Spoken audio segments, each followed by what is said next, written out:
In short, it's showing interest in your client and showing interest in their business. And so we use a particular example in our ebook, and we talk a little bit about a freelancer that we've worked with before that actually landed a restaurant client by just kind of shooting them over a cold email. And within the email, it wasn't really talking too much about her prices, her services, things like that. It does get to that point. But before any of that came along, what the freelancer Samantha sort of talked about with their client was she acknowledged their food.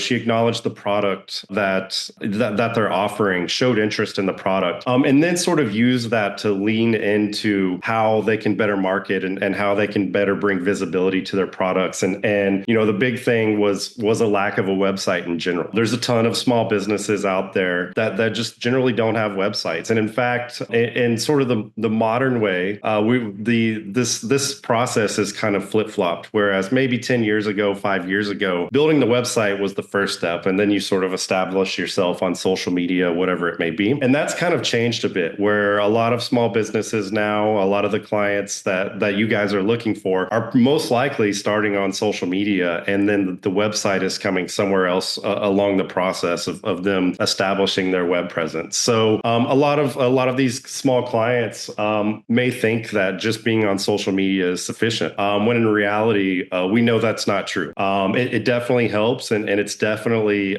become a lot more prevalent in today's sort of web culture. However, every small business needs a website. And so Samantha, our freelancer that we mentioned here, was able to sort of bring that to the attention of her client without really having to do a hard pitch. What she really focused on is just presenting the value, and getting the potential clients buy-in and realization that they actually needed a website without just sending, hey, I noticed you needed a website. Here's my list of prices.